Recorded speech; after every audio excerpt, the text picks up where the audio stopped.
क्या कभी ऐसी कार के बारे में सोचा है जो पेट्रोल या डीजल से नहीं बल्कि हाइड्रोजन से चले? और धुएं की जगह सिर्फ पानी निकाले? हाँ, सुनने में बिल्कुल साइंस फिक्शन लगता है ना? लगता तो है, लेकिन ये साइंस फैक्ट है। और इसके पीछे की जो टेक्नोलॉजी है वो है फ्यूल सेल्स। बिल्कुल। तो आज हम इलेक्ट्रोकेमिस्ट्री यूनिट के इसी शानदार टॉपिक फ्यूल सेल्स पर एक गहरी चर्चा करने वाले हैं। और ये समझना इसलिए भी जरूरी है क्योंकि फ्यूल सेल्स क्लीन एनर्जी का भविष्य हो सकते हैं। बहुत हाई एफिशिएंसी और लगभग जीरो पोल्यूशन। चलिए तो फिर इसे एकदम सिंपल तरीके से खोलकर समझते हैं। सबसे आसान भाषा में एक फ्यूल सेल आखिर है क्या? देखिए, इसे एक ऐसे गैल्वेनिक सेल की तरह समझ सकते हैं जो कभी मरता नहीं है। मरता नहीं है? हाँ, एक एनालॉजी से समझाती हूँ। एक नॉर्मल बैटरी को ना एक मोमबत्ती की तरह सोचिए। ठीक है, बैटरी एक मोमबत्ती है। उसमें वैक्स पहले से होता है। आप उसे जलाते हैं, वैक्स खत्म, मोमबत्ती खत्म। डेड। राइट। लेकिन एक फ्यूल सेल एक गैस स्टोव की तरह है। गैस स्टोव कैसे? वो तब तक चलता है जब तक उसे पाइपलाइन से गैस मतलब फ्यूल मिलता रहता है। आप नॉब बंद कर दीजिए, स्टोव बुझ जाएगा। हाँ, पर क्या वो मर गया? नहीं। अब नॉब फिर से खोलिए, गैस सप्लाई शुरू, और वो फिर जलने लगेगा। वाह, ये तो बहुत ही फंडामेंटल डिफरेंस है। तो आप कह रही हैं कि फ्यूल सेल को जब तक बाहर से फ्यूल जैसे हाइड्रोजन और ऑक्सीडेंट जैसे हवा से ऑक्सीजन मिलते रहेंगे, वो लगातार बिजली बनाता रहेगा। एग्जैक्टली, आपने बिल्कुल सही पॉइंट पकड़ा। बैटरी एनर्जी स्टोर करती है, फ्यूल सेल फ्यूल की केमिकल एनर्जी को on the spot electrical energy में कन्वर्ट करता है। It's an energy converter, not a storage device. Perfect.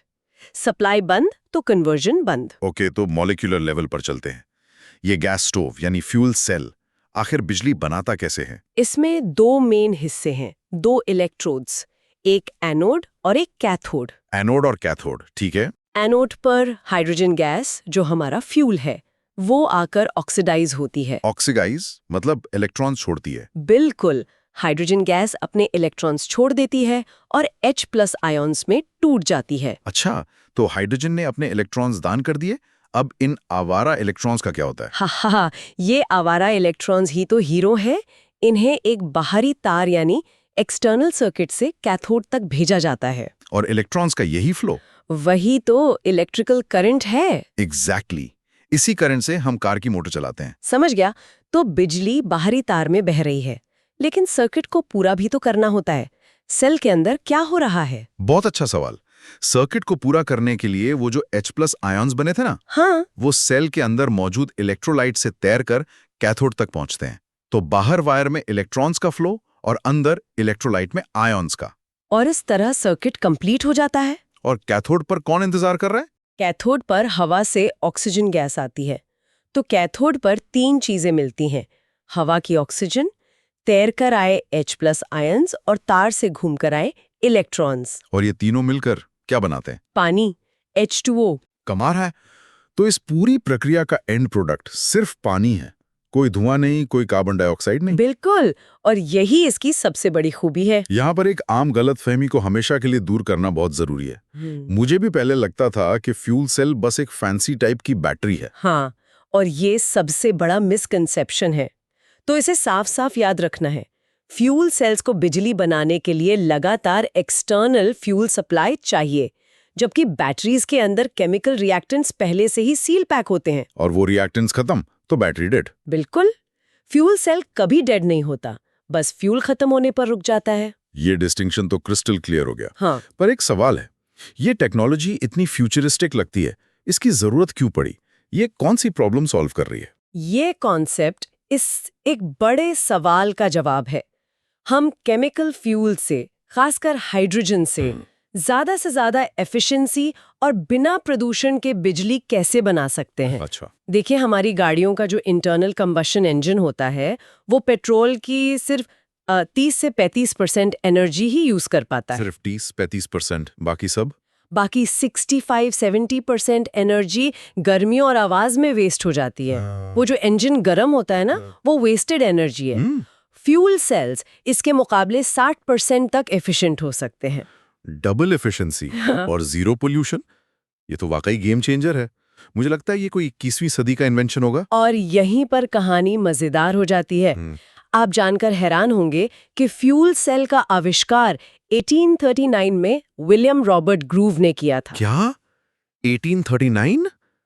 एक मिनट, ये तो इंटरनल कंबशन इंजन से भी पहले की बात है। हाँ, तो फिर क्या हुआ? हम सब आज हाइड्रोजन कार्स क्यों नहीं चला रहे? उस वक्त पेट्रोल और कोयला बहुत सस्ते और इजी टू हैंडल फ्यूल थे, तो पूरी दुनिया उस रास्ते पे चल पड़ी और फ्यूल सेल टेक्नोलॉजी लगभग 100 साल तक भुला दी गई। वाह, तो ये खोई हुई टेक्नोलॉजी वापस कैसे आई? 1960s में नासा को अपने अपोलो स्पेस प्रोग्राम के लिए एक पावर सोर्स चाहिए था। एस्ट्रोनॉट्स को चांद पर बिजली भी चाहिए थी और पीने का पानी भी। अच्छा, तब किसी को ये पुरानी फ्यूल सेल टेक्नोलॉजी याद आई। फ्यूल सेल दोनों चीजें देता था, बिजली भी और बाय प्रोडक्ट में शुद्ध पानी भी। जिससे एस्ट्रोनॉट्स पी सकते थे। एग्जैक्टली। एक तीर से दो निशाने। स्पेस मिशन के लिए तो ये परफेक्ट था। और आज कहाँ इस्तेमाल हो रहा है? आज ये टेक्नोलॉजी हाइड्रोजन कार्स जैसे टोयोटा मिराई में, अस्पतालों के लिए बैकअप पावर में और एरोस्पेस में इस्तेमाल हो रही है। चलिए, इसे और बेहतर ढंग से समझने के लिए एक और एनालॉजी लेते हैं। गैस स्टोव वाला उदाहरण तो ब्रिलियंट था। कोई और तरीका है इसे सोचने का? जरूर। एक फ्यूल सेल को एक बहुत ही साफ सुथरी फैक्ट्री की तरह सोचें। ओके, एक फैक्ट्री।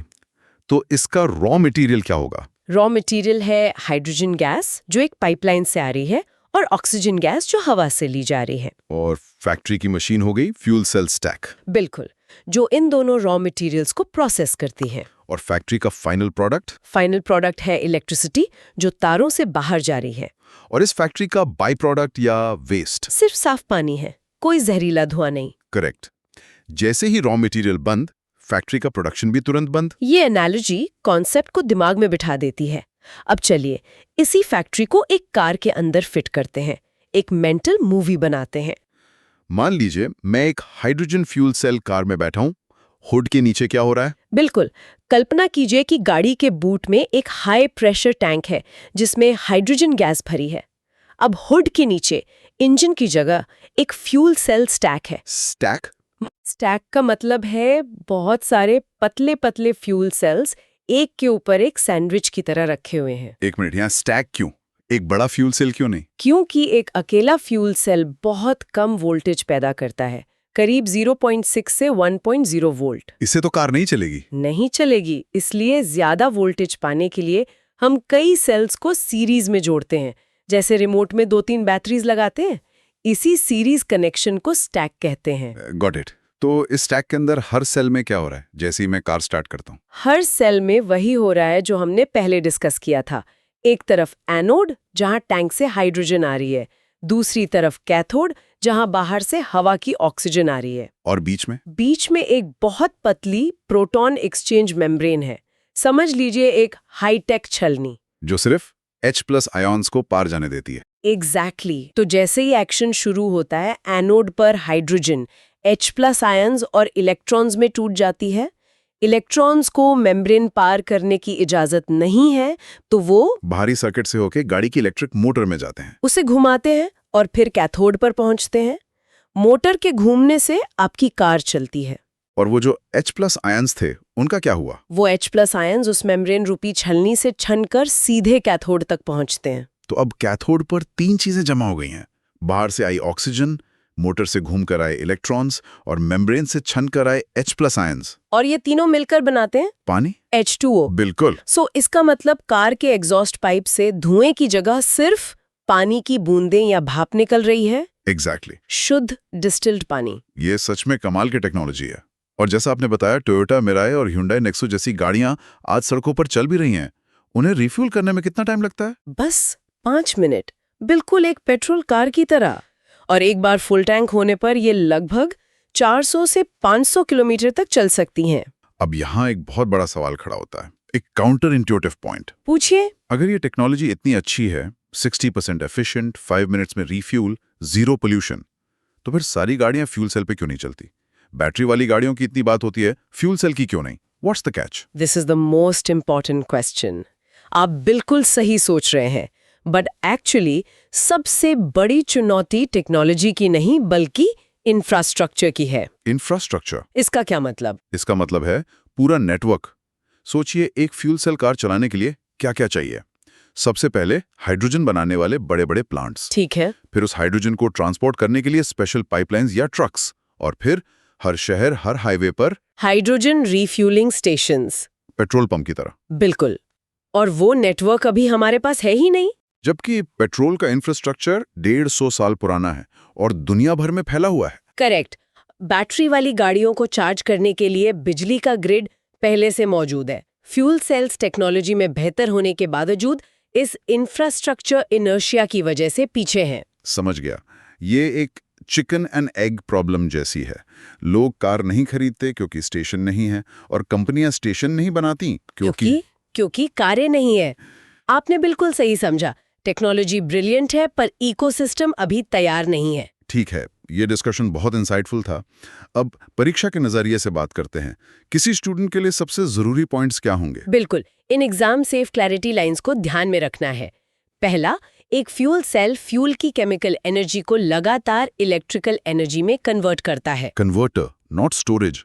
ये बैटरी से सबसे बड़ा फर्क है। दूसरा, बैटरीज के विपरीत इसे फ्यूल और ऑक्सीडेंट की कंटिन्यूअस एक्सटर्नल सप्लाई चाहिए होती है।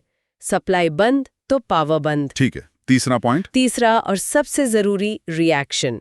हाइड्रोजन फ्यूल सेल की ओवरऑल रिएक्शन बहुत सिंपल है। 2H2O + O2 2H2O, बस। रिएक्टेंट्स हैं हाइड्रोजन और ऑक्सीजन, प्रोडक्ट है पानी, और एनर्जी निकलती है इलेक्ट्रिसिटी के रूप में। ये याद रखना क्रिटिकल है। चौथा पॉइंट? चौथा, एक अकेले फ्यूल सेल का वोल्टेज कम होता है, इसलिए प्रैक्टिकल वोल्टेज पाने के लिए कई सेल्स को सीरीज में जोड़ा जाता है, जिसे फ्यूल सेल स्टैक कहते हैं, जैसे हमने कार के मेंटल मूवी में देखा था। और आखिरी पांचवा पॉइंट? पांचवा, ये पावर बनाना तुरंत बंद कर देता है जैसे ही फ्यूल की सप्लाई रोकी जाती है। इसमें कोई स्टोर्ड चार्ज नहीं होता। परफेक्ट। ये पॉइंट्स एग्जाम के लिए क्रिस्टल क्लियर हैं। तो चलिए आज की इस गहरी चर्चा को संक्षेप में दोहराते हैं। जरूर। सबसे पहले कोर आइडिया। फ्यूल सेल एक मोमबत्ती नहीं बल्कि एक गैस स्टोव है। जब तक फ्यूल तब तक बिजली। मेन एनालॉजी, ये एक क्लीन फैक्ट्री की तरह है जो हाइड्रोजन और ऑक्सीजन से बिजली बनाती है और वेस्ट में सिर्फ पानी निकालती है। की एग्जाम्पल, हाइड्रोजन कार्स एक हकीकत है, लेकिन इनकी सबसे बड़ी रुकावट टेक्नोलॉजी नहीं बल्कि हाइड्रोजन सप्लाई का इंफ्रास्ट्रक्चर न होना है। And the crucial distinction, fuel cell energy store नहीं करता बल्कि ऑन डिमांड एनर्जी जनरेट करता है। एग्जैक्टली। आज की बातचीत से एक बहुत ही इंटरेस्टिंग थॉट मेरे मन में आ रहा है। आपने बताया कि फ्यूल सेल्स का आविष्कार इंटरनल कंबशन इंजन से भी पहले हुआ था, 1839 में। हाँ, ये इतिहास का एक दिलचस्प मोड़ है। तो सोचने वाली बात यह है कि सोचिए अगर 19वीं सेंचुरी के अंत में दुनिया ने पेट्रोल डीजल के बजाय हाइड्रोजन का रास्ता चुना होता। अगर 100 साल पहले दुनिया भर में पेट्रोल स्टेशंस की जगह हाइड्रोजन स्टेशंस बने होते, तो आज हमारी दुनिया और हमारा क्लाइमेट कितना अलग होता? ये एक बहुत गहरा सवाल है। शायद आज हम क्लाइमेट चेंज की उस भयावह समस्या से जूझ ही नहीं रहे होते, जिसके समाधान के लिए हम आज फिर से उसी 180 साल पुरानी टेक्नोलॉजी की ओर देख रहे हैं। इतिहास कभी-कभी एक पूरा सर्कल घूमकर वापस वहीं आ जाता है।